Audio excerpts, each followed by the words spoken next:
اعوذ باللہ من الشیطان الرجیم بسم اللہ الرحمن الرحیم ام تریدون کیا تم بھی چاہتے ہو ان تسألوا کہ تم سوال کرو رسولکم اپنے رسول سے کما سئل موسیٰ من قبل جیسا کہ سوال کیے گئے موسیٰ علیہ السلام اس سے پہلے ومن یتبدل الکفر بالایمان جو اپنے ایمان کو کفر سے بدل دے گا ایمان کے بدلے میں کفر کو پسند کرے گا فقد ضل سواء السبیل پس تحقیق پکی بات ہے کہ وہ اپنے سیدھے رستے سے گمراہ ہو گیا ود کثیر من اہل الکتاب اہل کتاب یہود میں سے بہت سے لوگ یہ پسند کرتے ہیں لو یردونکم کاش کہ تم کو لوٹا دیں من بعد ایمانکم کفارا تمہارے ایمان لانے کے بعد دوبارہ کفر میں حسدا من عند انفسہم اپنے جی میں اپنے نفسوں میں حسد کرتے ہوئے اور من بعد ما تبین لهم الحق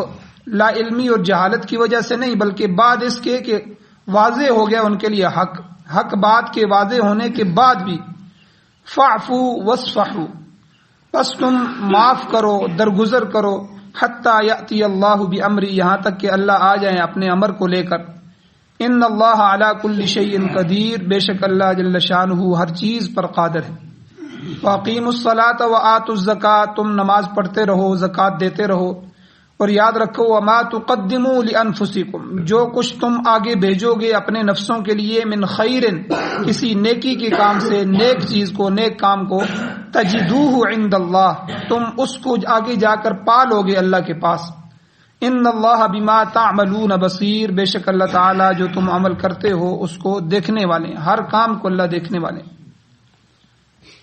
سورہ بقرہ کی آیت نمبر 108 109 110 کل کے درس میں بھی تلاوت ہوئی تھی آدھا حصہ درس کا کل کے درس میں گزر چکا ہے کہ پہلی آیت جو غیر ضروری بیہودہ اور ایسے سوال کے جن سوالوں کی تک نہ بنتی ہو جن سے کوئی فائدہ نہ ہو ایسے سوالات سے امت محمدیہ کو منع کر دیا گیا نہ ہی پیغمبر سے کیے جائیں نہ ہی علماء سے کیے جائیں جن میں کوئی مقصد نہ ہو اور اللہ کے حکم میں حکمتیں تلاش کرنا علتیں تلاش کرنا اگرچہ ہر حکم کسی نہ کسی علت کی وجہ سے اللہ بغیر کسی وجہ کی کوئی حکم نہیں دیتے اور بے شمار حکمتیں اللہ کی ہر حکم میں موجود ہیں لیکن ہمارے لیے حکم یہ ہے کہ بڑے جو حکم دیں ان کی باتوں میں ان کے حکم میں علت تلاش نہ کرو بس تمہارا کام ہے اللہ کے حکم کو ماننا اور اللہ کے حکم پر چلنا اور کل کے درس میں یہ بات بیان ہو چکی ہے کہ یہاں مفسرین فرماتے ہیں کہ تینوں طبقے مراد ہیں جن کو منع کیا گیا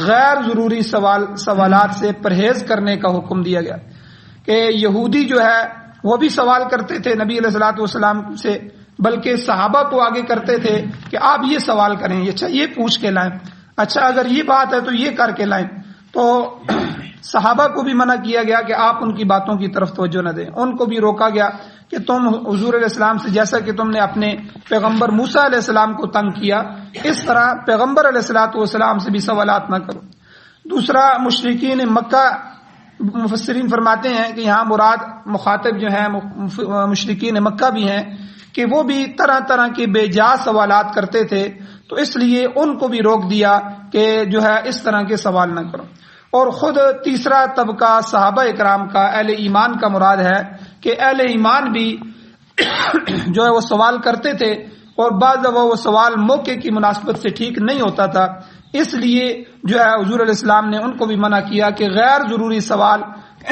جو ہے وہ نہ کرو جیسے ایک دفعہ حضور علیہ الصلوۃ والسلام کچھ جو ہے حج کے بارے میں فضائل بیان فرما رہے تھے صحابہ کو کہ اللہ نے حج فرض کیا ہے اور حج کے یہ فضائل ہیں تو ایک صحابی کھڑے ہو گئے اور انہوں نے کہا کہ اللہ کے نبی ہمیں یہ بتائیں کہ کیا ہر سال حج فرض ہے اب حضور خاموش ہو گئے بھئی آپ کو بھی خاموش ہو جانا چاہیے تھا لیکن انہوں نے پھر سوال کیا کہ حضور بتائیں کہ کیا ہر سال جو ہے جس طرح ہم نماز جو ہے ہر روز نماز پڑھتے ہیں 5 وقت کی پڑھتے ہیں زکوٰۃ ہر سال دینی ہوتی ہے قربانی ہر سال ہوتی ہے تو کیا ان کے ذہن میں یہ شبہ تھا کہ پھر اسی طرح جو ہے یہ بھی واضح ہو جائے لیکن حضور 3 دفعہ خاموش ہوئے چوتھے دفعہ حضور ناراض ہوئے فرمایا اگر میں ہاں کہہ دیتا تو اللہ کی طرف سے حکم اسی طرح ہوتا اور وہی آ جاتی اور ہر سال فرض ہو جاتا تو امت پر پریشانی ہو جاتی امت تکلیف میں مبتلا ہو جاتی. اس لیے ایسے سوال نہ کیا کرو، جتنا کہا جائے اسی پر عمل کرو.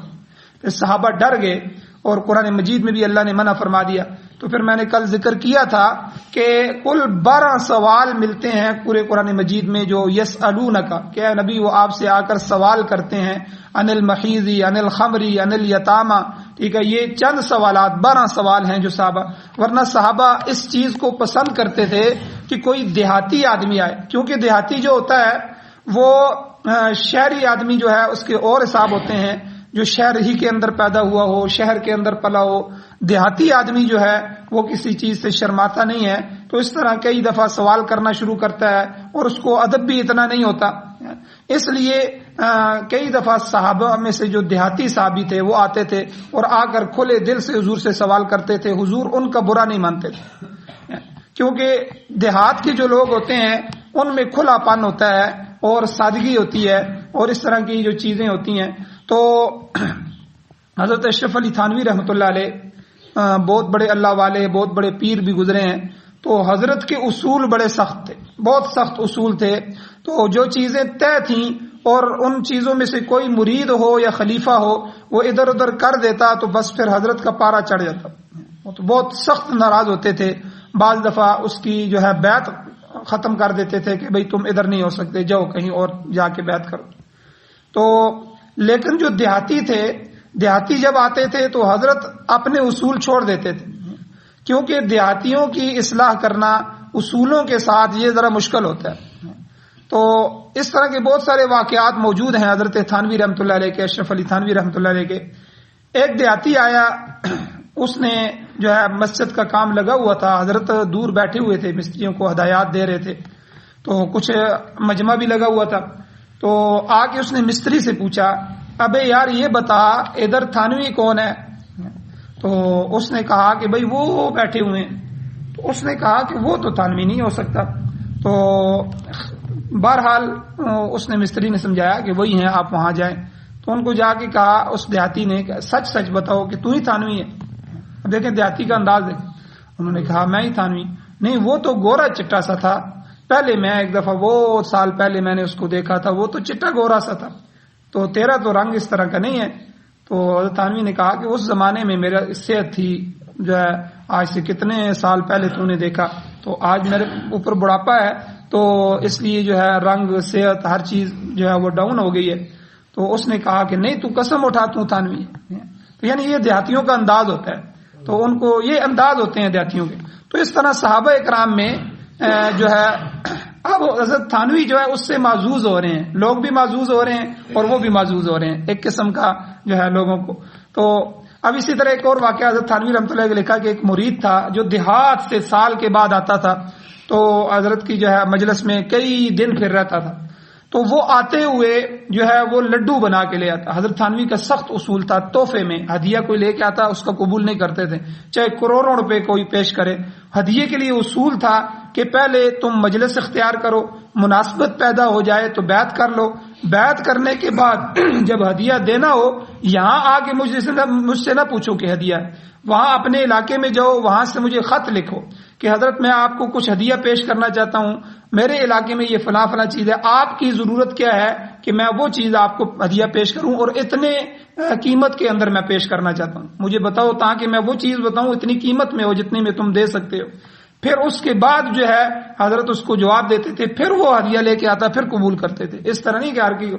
تو وہ لڈو لے آتا اور لڈو بھی بڑے بنا کے لے آتا کافی سارے. تو حضرت پر یہ چیز اچھی نہیں ہوتی تھی، لیکن وہ دیہاتی تھا تو حضرت لے لیتے تھے. ایک دفعہ حضرت نے اس کو کہا کہ بھائی آئندہ سال جب تم آنا تو بس 3 لڈو لے کے آنا، بس شیخ کی تیرے لیے اجازت اتنی ہے. تو اس نے کہا جی ٹھیک ہے، میں 3 ہی لڈو لے کے آؤں گا.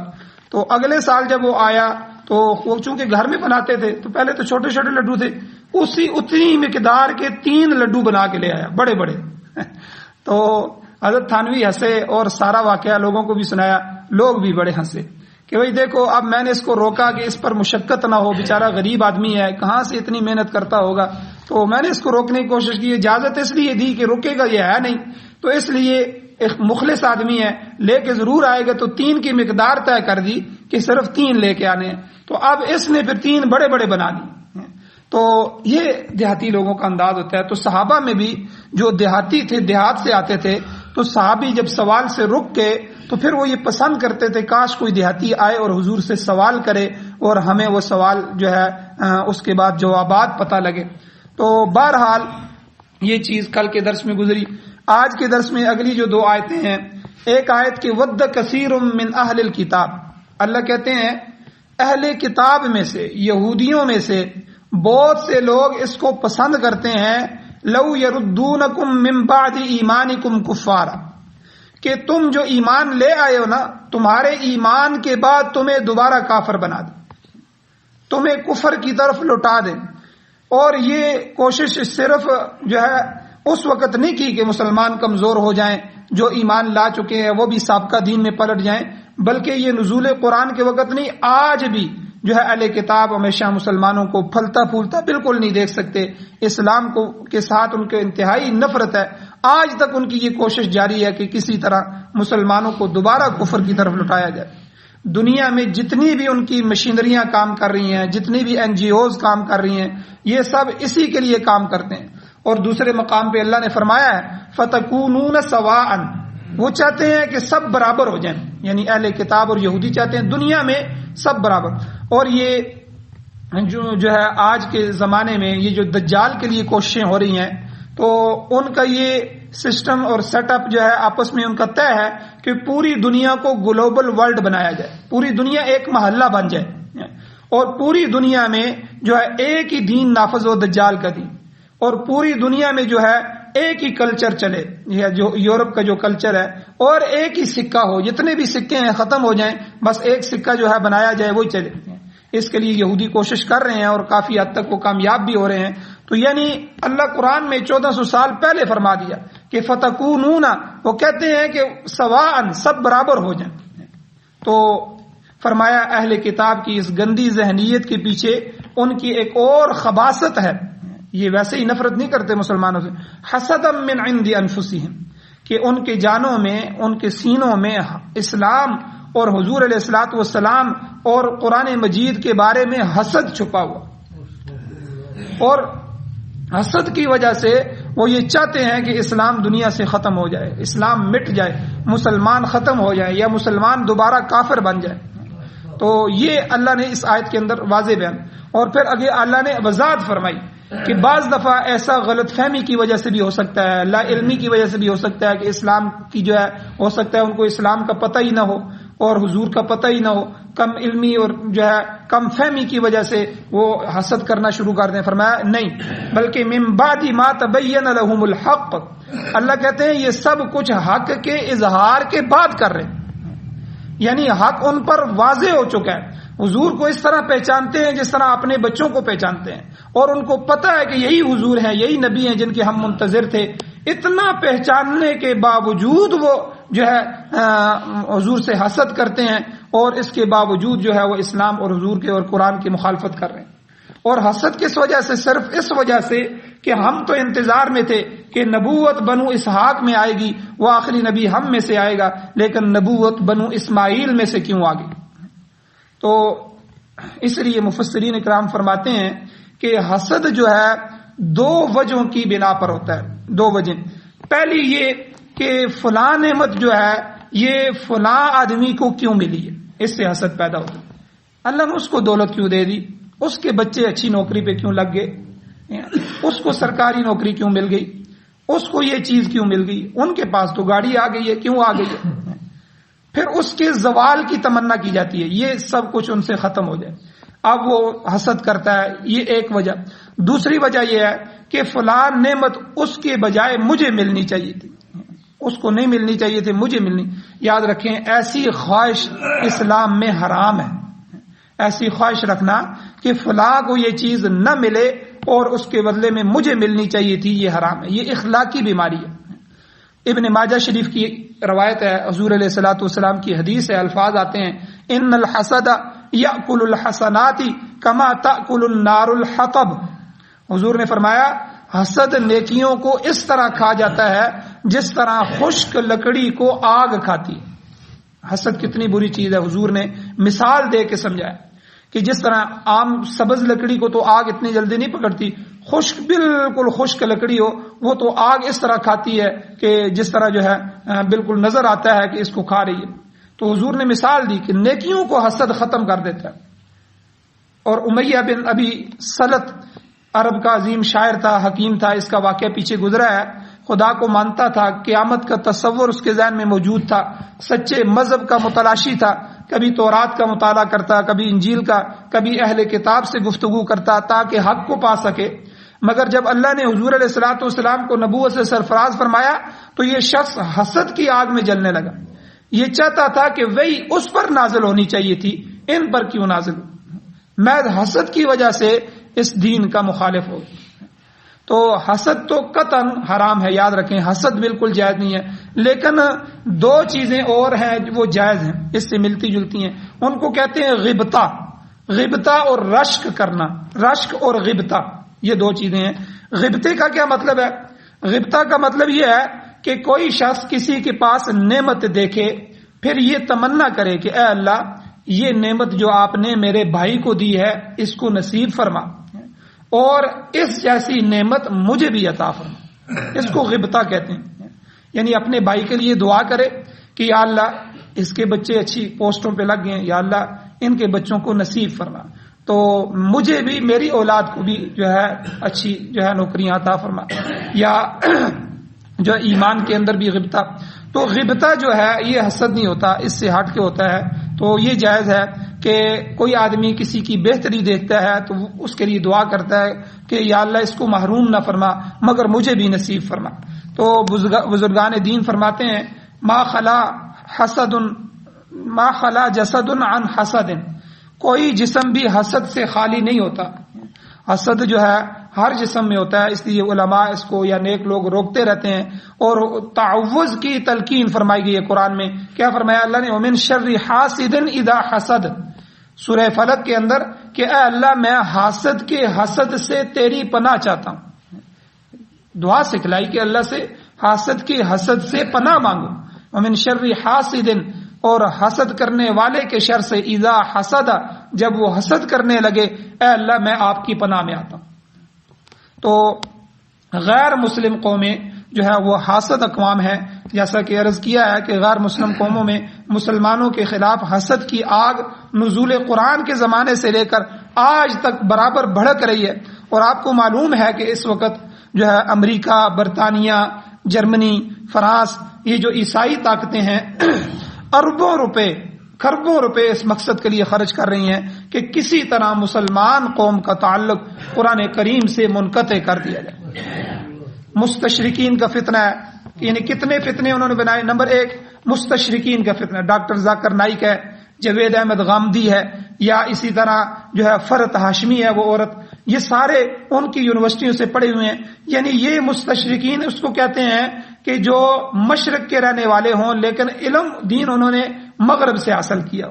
ان کے عیسائی، اب ان کی گلاسکو یونیورسٹیاں ہیں، فلاں یونیورسٹی ہے، فلاں یونیورسٹی ہے آسٹریلیا کے اندر، وہاں جو ان کو پی ایچ ڈی کروائی جاتی ہے قرآن میں، قرآن کی تفسیر میں، وہ کروانے والے ایک بعض دفعہ عیسائی استاد ہوتے ہیں، یہودی استاد ہوتے ہیں، وہ ان کو دین پڑھا رہے ہوتے ہیں.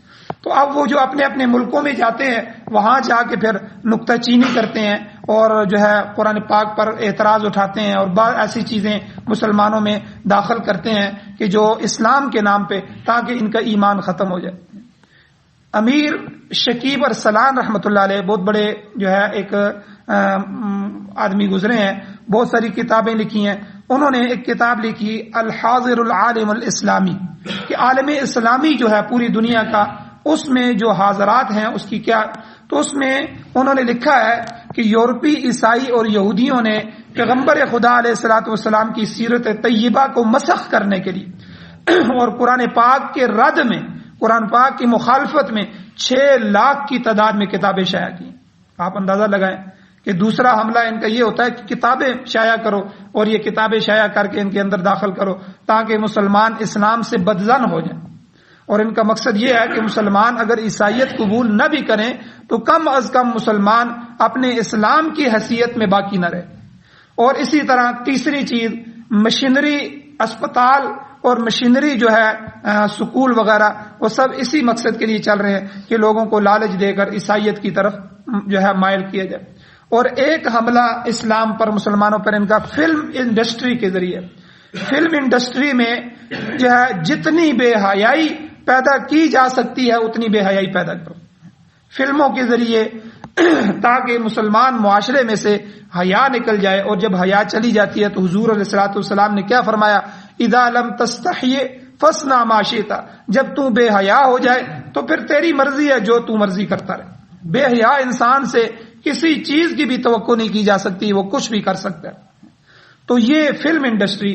اور پھر انہوں نے ہمارے ملک میں دیکھیں ایسے لوگ پیدا کیے کہ جو ملکی سطح پہ ہے مسلمان کلمہ پڑھنے والے, یہ ڈرامے بناؤ. ڈرامے بھی کیسے؟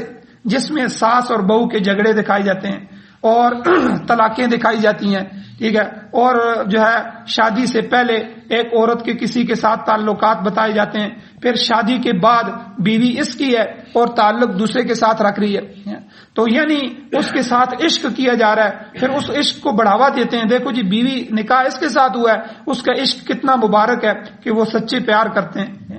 تو یعنی یہ سب کچھ کیا سکھایا جا رہا ہے ڈراموں کے ذریعے کہ یہ معاشرہ, یہاں کی عورت, یہاں کی اولادیں, یہاں کے جو بچے بوڑھے سارے ایمان سے خالی ہو جائیں. تو یہ سب کا سب کیا ہے کہ وہی جو قرآن نے اس آیت کے اندر بتا دیا, وَدَّ كَثِيرٌ مِّنْ أَهْلِ الْكِتَابِ, کہ بہت سے اہل کتاب جو ہیں وہ اس کو پسند کرتے ہیں. لَوْ يَرُدُّونَكُم مِّن بَعْدِ إِيمَانِكُمْ كُفَّارًا, کہ وہ تمہیں جو ہے دوبارہ ایمان کے بعد کافر بنا دے. اب مستشرقین جو ہے ریسرچ کے نام پر کہ ہم تحقیق کر رہے ہیں قرآن پاک کے خلاف, انہوں نے سازش کی, حدیث نبوی پر بھی نکتہ چینی کی ہے. ان کا مقصد یہی ہے کہ کسی طرح مسلمان جو ہے اپنے دین سے بدظن ہو جائیں. گلیڈ سٹون یہ برطانیہ کی پارلیمنٹ کا ایک وزیر تھا, اس نے برملا پارلیمنٹ کے اندر قرآن لے کے آیا اور قرآن کو اٹھا کے اس نے برطانیہ کی پارلیمنٹ میں کہا کہ محمد کی یہ کتاب قرآن اور ان کی تلوار یہ انسانیت کی دشمن, الیاذ باللہ نعوذ باللہ. اس نے قرآن ہاتھ میں لے کے رکھا تھا, قرآن اٹھا کے کہتا جب تک یہ قرآن دنیا میں موجود ہے ہم دنیا میں ترقی نہیں کر سکتے, اپنے کام میں آگے نہیں بڑھ سکتے, دنیا مہذب نہیں ہو سکتی. یعنی کیا مطلب کہ ہم پوری دنیا کے اندر سے حیا کو مٹانا چاہتے ہیں, ہم پوری دنیا کو ننگا کرنا چاہتے ہیں کہ دجال آئے اور جلد از جلد آئے. جب تک یہ قرآن موجود رہے گا اور یہ مسلمان اس قرآن سے جڑا رہے گا اس وقت تک ہم اپنے مقصد میں کامیاب نہیں ہو سکتے. تو اب یہ اس نے, کیونکہ وہ فحاشی پھیلانا چاہتے ہیں, قرآن فحاشی کو روکتا ہے, وہ بے حیائی پھیلانا چاہتے ہیں, قرآن بے حیائی کے سامنے دیوار بن کے کھڑا ہو جاتا ہے.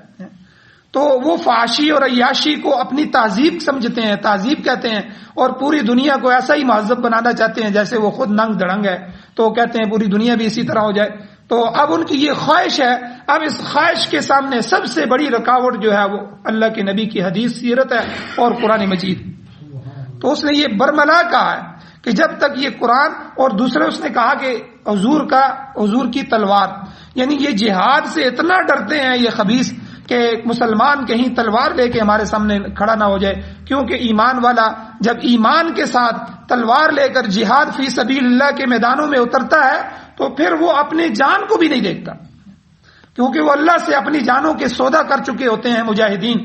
اس لیے کافر کو پتہ ہے یہ تو سر پھرے ہیں, یہ تو بارود باندھ کے جو ہے وہ دھماکے کر رہے ہیں اور ہماری بلڈنگوں کو اڑا رہے ہیں, ان کو پتہ ہے کہ ہماری بوٹی بوٹی ہو جائے گی, لیکن پھر بھی جو ہے اپنے آپ کو اڑا رہے ہیں اور ہمیں بھی ساتھ اڑا رہے ہیں.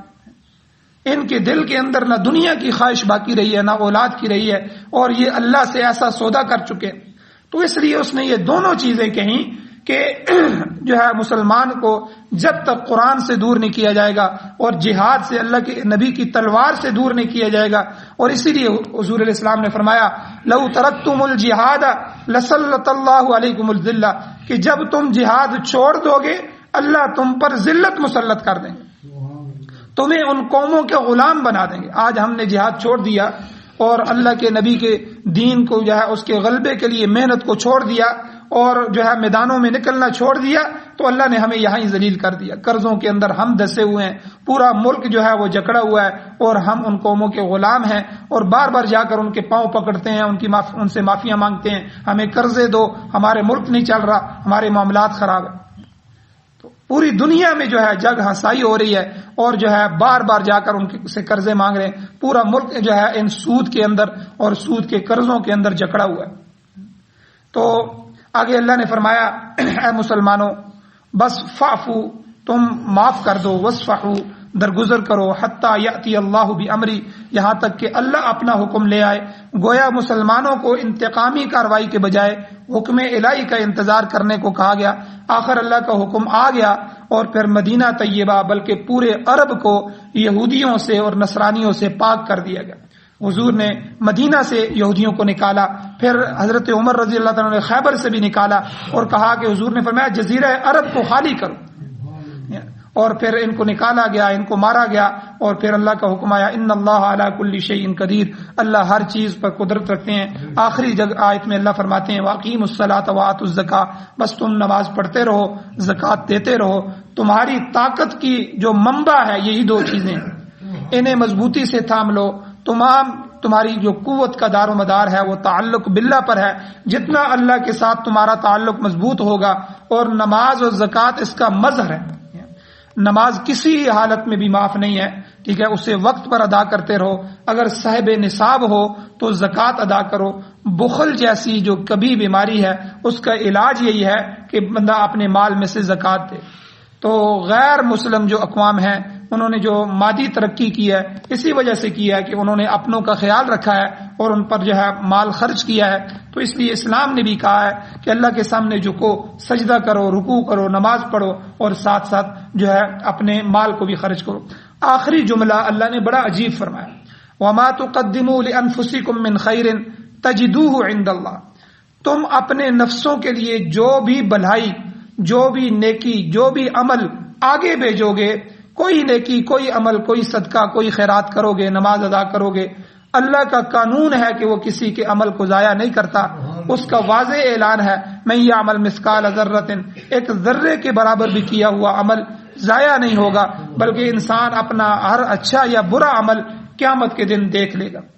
یہاں بھی فرمایا کہ تجدوہ عند اللہ, تم اپنے اس عمل کو اللہ کے ہاں پالو گے. اور یہ بات یاد رکھنا ان اللہ بما تعملون بصیر, تمہارے ہر فعل کو, ہر عمل کو اللہ دیکھ رہے ہیں. اللہ کی نظروں سے تم مخفی نہیں ہو. اور آج تمہاری جو نیت ہے, نیت کو تو کوئی نہیں دیکھ سکتا, عمل کو تو سب دیکھتے ہیں, یہ نماز پڑھ رہا ہے, یہ حج کر رہا ہے, یہ عمرہ کر کے آیا, لیکن نیت اور ارادہ یہ تو اندر کی چیز ہوتی ہے. اللہ تیرے نیت اور تیرے ارادے سے بھی واقف ہے. اللہ جل شانہ سے دعا ہے اللہ عمل کی توفیق عطا فرمائے. آمین. الحمدللہ رب العالمین والعاقبۃ للمتقین والصلاة والسلام علی رسولہ النبی الأمی الکریم. اللهم ربنا آتنا فی الدنیا حسنۃ وفی الآخرۃ حسنۃ وقنا عذاب النار.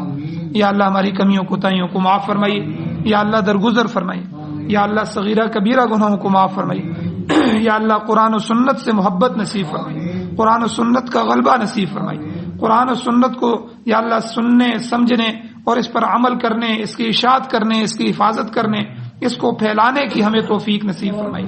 یا اللہ قرآن و سنت کو بطور آئین, بطور دستور ہمارے ملک میں بلکہ پوری دنیا میں یا اللہ اس نظام کو ہمیں نصیب فرمائیے. امارت اسلامیہ شرعیہ کا قیام ہمیں نصیب فرمائیے, خلافت راشدہ کا قیام ہمیں نصیب فرمائیے. یا اللہ جب تک زندگی ہو عزت والی, وقار والی زندگی نصیب فرمائیے, جب موت آئے تو سعادت, شہادت والی موت نصیب فرمائیے. یا اللہ جو بیمار ہیں ان کو شفا عطا فرمائیے. یا اللہ جن کے کام پھنسے ہوئے ہیں ان کے لیے آسانیاں فرمائیے, جو مقروض ہیں ان کے قرضوں کے پورا کرنے کے اسباب پیدا فرمائیے. یا اللہ جو فوت ہو چکے ہیں ان کی بخشش فرمائیے. یا اللہ ہم سب کو بھی قبر حشر آخرت کی تیاری نصیب فرمائیے. صلی اللہ تعالی علی خیر خلقہ محمد و آلہ و اصحابہ اجمعین برحمتک یا ارحم الراحمین.